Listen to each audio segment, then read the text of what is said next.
Hello friend, cooking tube by Mona চ্যানেলে আপনাকে স্বাগত। আজকে আমি রান্না করতে চলেছি মুরগির মাংসের কষা। এভাবে একবার রেঁধে দেখুন কতটা মজার খেতে হয়। তো চলুন শুরু করা যাক।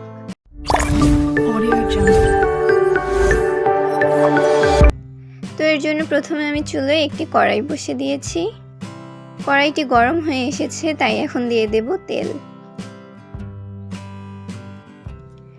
তেলগুলো গরম হয়ে গেলে এবার দিয়ে দেব পেঁয়াজ। পেঁয়াজগুলো এভাবে কুচি কুচি করে কেটে নিয়েছি। এভাবে ছোট ছোট করে নেবেন।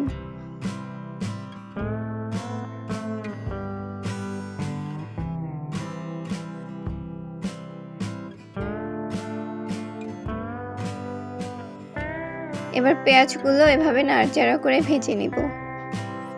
পেঁয়াজগুলো হালকা ভাজা হয়ে গেলে এখানে দিয়ে দেব রসুনের কোয়া। রসুনগুলোর জাস্ট এভাবে খোসা ছাড়িয়ে নিয়েছি। ফ্রেন্ড, আমার রান্নাগুলো ভালো লাগলে অবশ্যই সাবস্ক্রাইব করবেন এবং পাশে থাকা বেল আইকনটি প্রেস করবেন। এরপর এর মধ্যে একটি তেজপাতা ছিঁড়ে দিচ্ছি। পেঁয়াজগুলো ব্রাউন কালার হয়ে গেলে এখানে দিয়ে দেব টমেটো কুচি।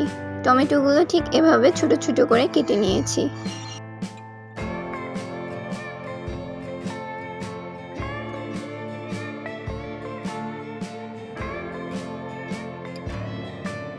টমেটোগুলো পেঁয়াজের মধ্যে দিয়ে এভাবে নাড়াচাড়া করে নিচ্ছি।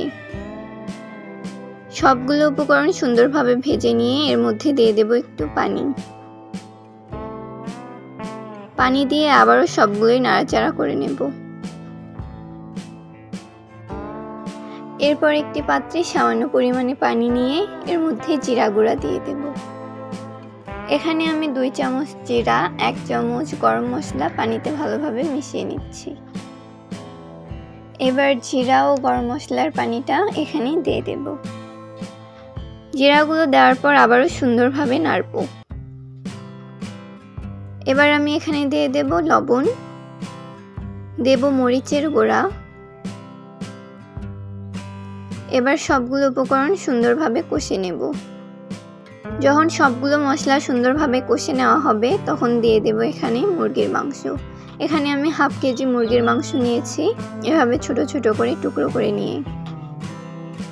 এবার সবগুলো মুরগির মাংস এখানে দিয়ে দেব। মাংসগুলো দেওয়া হয়ে গেলে সবগুলো সুন্দরভাবে মিশিয়ে নেব।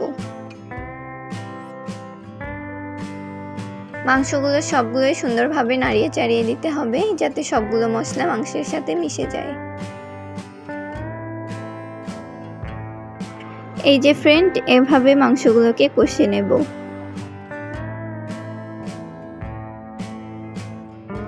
এবার এই পর্যায়ে আমি দিয়ে দিচ্ছি হলুদের গুঁড়া। এবার আমি একটু পানি দিয়ে মাংসগুলোকে সুন্দরভাবে কষে নেব। এভাবে বেশ কিছুক্ষণ মাংসগুলোকে কষিয়ে নিতে হবে। পানি শুকিয়ে গেলে আরেকটু করে পানি দেব আর মাংসগুলোকে কষে নেব। মাংসগুলো কষা হয়ে গেলে এখানে দিয়ে দেব পানি। মাংসগুলো সিদ্ধ হওয়ার জন্য পরিমাণ মতো পানি দিতে হবে। মাংসগুলো নাড়াচাড়া করে এখানে আমি ঢাকা দিয়ে দিচ্ছি। যখন পানি শুকিয়ে আসবে তখন ঢাকনাটি উঠিয়ে নেব। মাংসগুলো আবারও নাড়াচাড়া করে নেব।